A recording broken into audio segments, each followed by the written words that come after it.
It's customary that in the month of Elul, the month before Rosh Hashanah, you have your mezuzahs checked. A mezuzah is a little parchment scroll, and it has the Shema, Hear O Israel, written on it by a scribe, handwritten, must be handwritten. Now, these things can't last forever. They get old.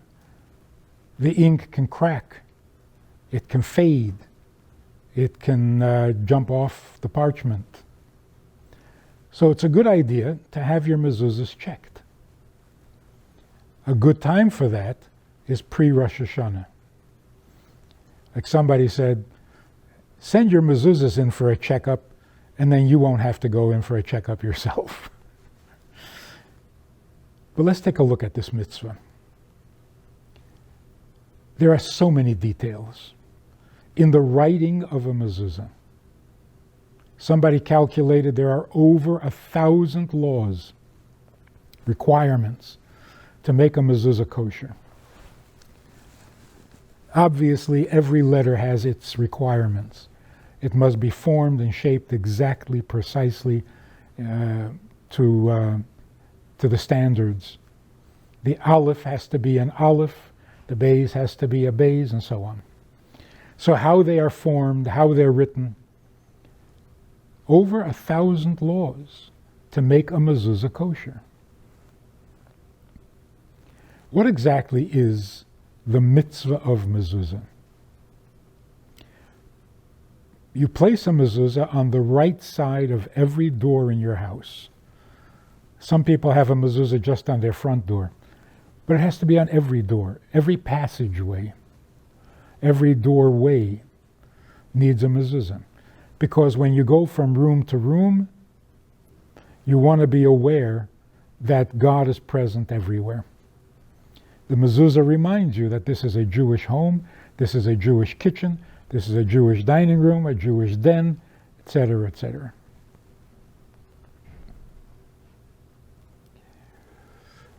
The mezuzah on the front door lets the whole world know that this is a Jewish home. That's not the purpose. That's one of the benefits, fringe benefits. But you put a mezuzah on your door, you are fulfilling a mitzvah. We're also told that the mezuzah offers a form of protection. God protects your doorways. Famous story about the Roman convert to Judaism, Onkelos, whose Aramaic translation of the entire Torah is printed in every printed edition of the Torah. It's that authoritative. Rashi often takes his understanding of the verse from the Aramaic translation of Onkelos. Anyway, at that time, the Romans were ruling in Israel, and it was illegal to convert to Judaism. And so troops were sent to arrest him. As they were leading him out the door, he reached up and kissed the mezuzah. And the soldiers said, "What was that?" He said, "You stand at the door of your king to protect him, but our king, our God, stands at our door and protects us." They all converted. They sent a second troop of soldiers, and the same thing happened. He kissed the mezuzah. They said, "What is that?" He said, "God stands at our door to protect us." They all converted. So they stopped trying. But to understand the story properly, really, is that grounds for conversion? It's cute. But you convert to Judaism because of that? You see, it worked because they were soldiers. They may have had their turn, standing at the door of the emperor to protect him. So they knew what Onkelos was saying. What exactly is the role of a soldier at the door of the palace? What's his job? to prevent a war? He can't. His job is to take the first bullet.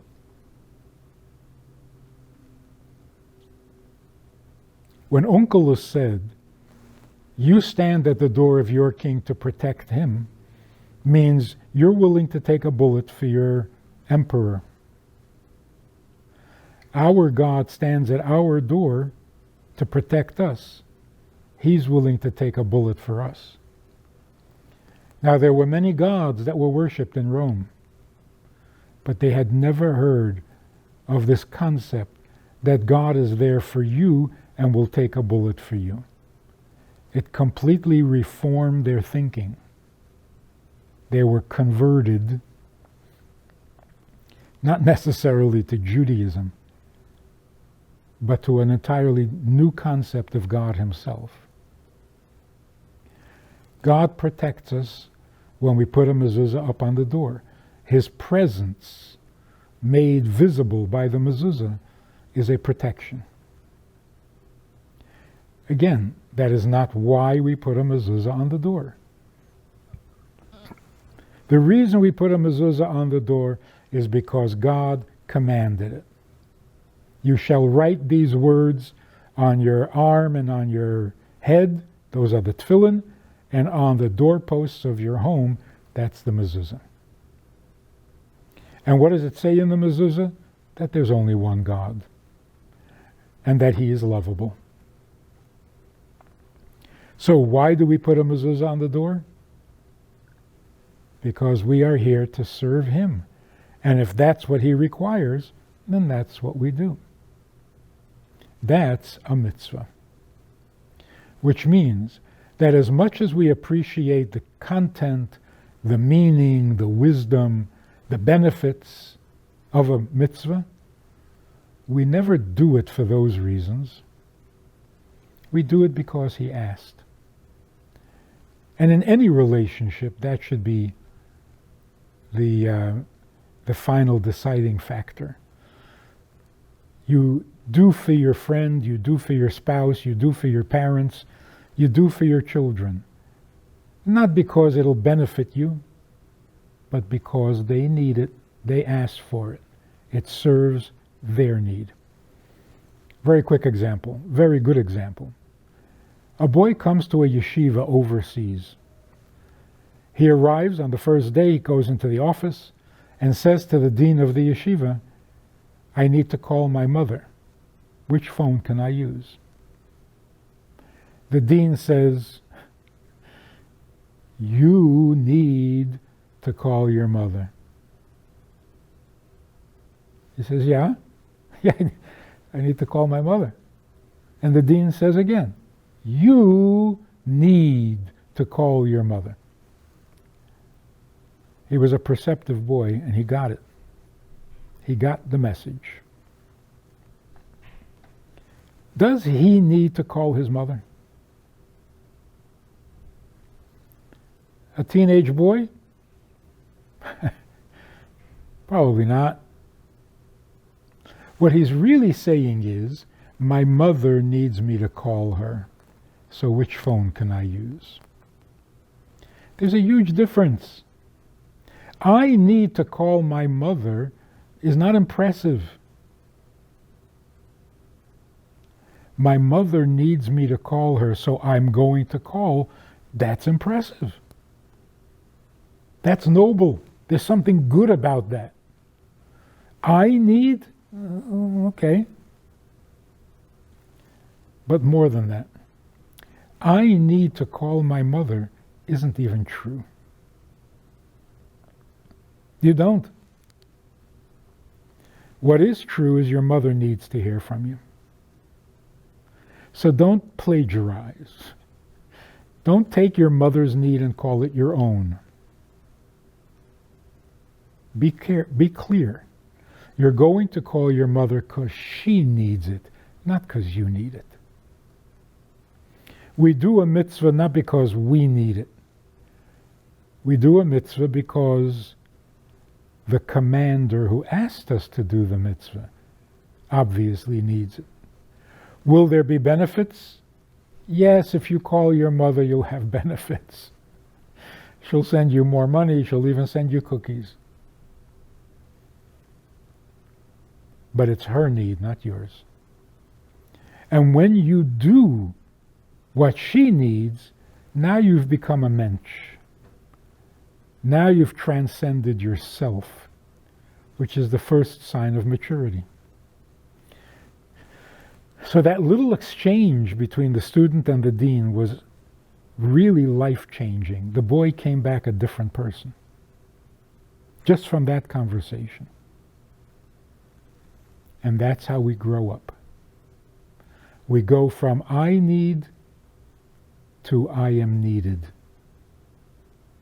My mother needs me, my father needs me, my community needs me, my creator needs me. Me? I don't have very many needs. And if I do, they're embarrassing. Nothing to write home about. So what is the doing of a mitzvah? The doing of a mitzvah is the maturity of Judaism. If you don't do it, you haven't really matured. Because it's about your feelings and your thinking and your opinion and your moods and your likes and your dislikes. This is not maturity. You become mature when you step out of your own thinking and do something that you don't need. Really don't need. And yet you do it, and you do it diligently, and you do it properly, and you're careful about the details. Why? Because somebody cares about this. Not me. Somebody more important.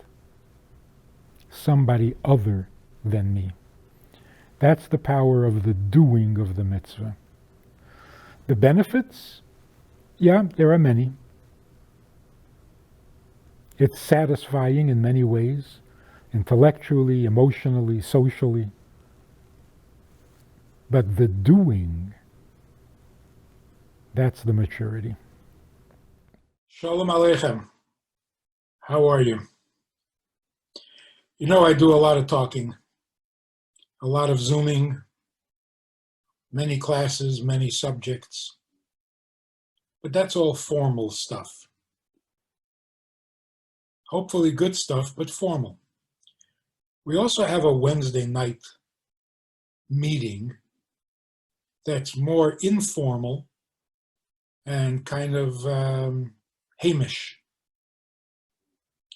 If you want to join us for that kind of an event, interactive, time for questions and so on. If you want to join us for this side of conversation, click on the link below and join us every Wednesday night at 9 o'clock. Well, maybe not every Wednesday night, but we try to make it every Wednesday night at 9 o'clock, a more informal chat, which can be more enjoyable at times than the formal stuff. So check it out. Click on the link and join us. Try it, you'll like it.